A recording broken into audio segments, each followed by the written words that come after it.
ഒരു സർപ്രൈസ് ഒക്കെ കൊടുക്കും പിള്ളേരെ. അല്ല, ഇങ്ങനെ ചുമ്മാ മഴയും കണ്ട് കട്ടൻ ചായയും കുടിച്ച് പ്രണയം അത് ഇത് ആനാച്ചേന എനിക്കൊരാളുണ്ട്, എനിക്ക് ലൈഫ് പാർട്ണർ ഉണ്ടെന്നൊക്കെ പറഞ്ഞിരുന്നാൽ മതിയോ? ഒരു സർപ്രൈസ് കൊടുക്ക്, ഒരു ചെറിയ സമ്മാനമൊക്കെ വാങ്ങിച്ചു, ഒരു ചെറിയ മഞ്ചാടിക്കുരി പോലും എന്ത് വലിയ ഇമ്പാക്ട് ആണെന്ന് അറിയാമോ? ഇന്നലെ സംസാരിച്ച ഒരു പ്രിയപ്പെട്ട ഒരാള് എന്നോട് ഇങ്ങനെ പറയുന്നുണ്ടായിരുന്നു, എന്നോട് അയാൾക്ക് ഭയങ്കര ഇഷ്ടമാണ്, എനിക്ക് അയാളെയും ഭയങ്കര ഇഷ്ടമാണ്, ഞങ്ങൾ തമ്മിൽ നല്ല ബന്ധത്തിലാണ് പോകുന്നത്, പക്ഷെ റൊമാൻറ്റിക് അല്ല. ഞാൻ ചോദിച്ചു, എങ്ങനെയാണ് ഈ റൊമാൻറ്റിക് അല്ല നിങ്ങൾ തിരിച്ചറിയുന്നത്? നിങ്ങളുടെ ഇന്റിമേറ്റ് സമയങ്ങളിലൊക്കെ അല്ലെങ്കിൽ നിങ്ങളുടെ കൈ പിടിച്ചാൽ നടക്കാറില്ലേ? പബ്ലിക്കിൽ ഇറങ്ങി എന്റെ കൈ പിടിച്ച് നടക്കില്ല.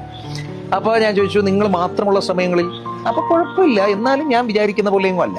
ഞാൻ എന്താണ് അങ്ങനെ അല്ലാത്ത? അതെന്റെ മുടിയിൽ തടകില്ല. നമുക്കിത് കേൾക്കുമ്പോൾ ഭയങ്കര സിലിയായിട്ടൊക്കെ തോന്നും. അതിൽ ഏറ്റവും മേജറായിട്ട് പറഞ്ഞ എന്താ അറിയോ?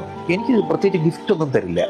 എനിക്കാണെങ്കിൽ ഒരു ചോക്ലേറ്റ് വാങ്ങിച്ചെന്നാൽ പോലും ഭയങ്കര ഇഷ്ടമാണ്. ഇത് അയാൾ എന്നോട് അങ്ങനെ പറയുന്നത് കേട്ടപ്പോൾ ഞാനും സ്വയം ഒന്ന് വിലയിരുത്തി നോക്കി. ഈ സർപ്രൈസുകൾക്ക്, ഇത്തരത്തിലുള്ള ചിന്ന ചിന്ന കാര്യങ്ങളില്ലേ, സില്ലി കാര്യങ്ങൾ, നമ്മൾ കണ്ണടച്ചാൽ നമുക്ക് സമയമില്ലല്ലോ, പക്ഷെ ആ കാര്യങ്ങൾക്ക് വളരെയേറെ പ്രാധാന്യമുണ്ട്. ഒരു മഴ പെയ്യുമ്പോൾ ആ മഴ വന്ന് മണ്ണിലേക്ക് ഇറങ്ങി അതിന്റെ പുതുഗന്ധം പെട്ടിച്ചോ നമ്മുടെ മൂക്കിലേക്ക് വന്ന് വീഴുമ്പോൾ നമ്മൾ അറിയാതെ നമ്മൾ ഓർത്തു പോകുന്ന ആ പ്രിയപ്പെട്ടവനെ അല്ലെങ്കിൽ പ്രിയപ്പെട്ടവളെ ഒരു കുഞ്ഞി സമ്മാനം കൊടുത്ത് സന്തോഷിപ്പിക്കാനായില്ലെങ്കിൽ പിന്നെ ആരാണ് നമ്മൾ അവർക്ക്? അവരെ ഒന്ന് ചേർത്ത് പിടിക്കാനായില്ല എങ്കിൽ, മുടിയിഴകളിൽ വെറുതെ ഒന്ന് മാടി ഒതുക്കാനായില്ല എങ്കിൽ, അത് സ്ത്രീക്ക് മാത്രമല്ല പുരുഷനും അതെ. പുതിയൊരു ഉടുപ്പ് കൊടുത്ത് പിന്നെ സർപ്രൈസ് ചെയ്യിപ്പിക്കാൻ പറ്റിയില്ല എങ്കിൽ, അല്ലെങ്കിൽ ഒരു കുഞ്ഞി പൂവിറുത്ത് നൽകാനായില്ല എങ്കിൽ, അത്തരം ചെറിയ കാര്യങ്ങളിൽ നിങ്ങൾ ഹൃദയം കൊണ്ടത് പകുക്കുന്നില്ല എങ്കിൽ പിന്നെ എന്താണ് റിലേഷൻഷിപ്പിന്റെ പ്രസക്തി? എല്ലായ്പ്പോഴും സന്തോഷം ചെറിയ ചെറിയ ചെറിയ ചെറിയ കാര്യങ്ങളാണ്, അല്ലെങ്കിൽ സന്തോഷം എന്നത് തന്നെ ചെറിയ കാര്യങ്ങളാണ്. നിങ്ങൾ വലിയ കാര്യങ്ങളിലേക്ക് പോകുമ്പോഴല്ലോ സന്തോഷം എന്നതില്ല, അതൊരു വിജയം വെട്ടിപ്പിടിക്കാനുള്ള ഒരു വ്യഗ്രത, അങ്ങനെ എന്തൊക്കെയോ ആയി മാറും, അതിന്റെ കളർ മാറും. ഒരു നനുത്ത മഴ പെയ്യുന്ന സുഖത്തോടൊരു ബന്ധം നിങ്ങൾ ആസ്വദിക്കണമെങ്കിൽ 3 കാര്യങ്ങൾ നിങ്ങൾ അതിനകത്ത് വളരെ കൃത്യമായി പാലിക്കേണ്ടതുണ്ട്. അതിലൊന്ന് എൻഡ്ലെസ് ആലിംഗനങ്ങളാണ്.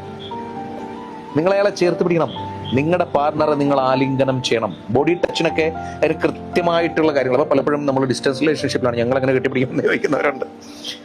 ആകെ പറഞ്ഞല്ലേ, നിങ്ങൾ അതിനുള്ള വഴി കണ്ടെത്തുമെന്ന് എനിക്കറിയാം. രണ്ടാമത് നമ്മൾ ചെയ്യേണ്ടത് സർപ്രൈസിങ് ദമാണ്. അവർ തീരെ പ്രതീക്ഷിക്കാത്തിടങ്ങളിൽ സന്തോഷങ്ങൾ നമ്മൾ അവർക്ക് പ്രൊവൈഡ് ചെയ്യുക എന്നുള്ളതാണ്. 3, അവരോട് ജെനുവിനായിരിക്കുക എന്നുള്ളതാണ്. പ്രത്യേകിച്ച് ഇപ്പോഴത്തെ കാലമാണ്, നമ്മൾ ജെനുവിനായിരിക്കുക എന്ന് പറയുന്ന വലിയ ചലഞ്ചായിട്ടിരിക്കുന്ന ഒരു കാലമാണ് അല്ലേ? കാരണം ആർക്കും എന്തും എവിടെ നിന്നും കിട്ടുന്ന ഒരു കാലത്താണ്. പണ്ടത്തെ പോലെ അല്ല, ഇന്നയാളിൽ നിന്ന് മാത്രമേ എനിക്ക് ഇന്നത് കിട്ടുള്ളൂ എന്നൊക്കെ കരുതിയിരുന്നു. ഇപ്പൊ അങ്ങനല്ല. അപ്പൊ ആലിംഗനങ്ങൾ, സർപ്രൈസുകൾ, ഒപ്പം ജെനുവിനി.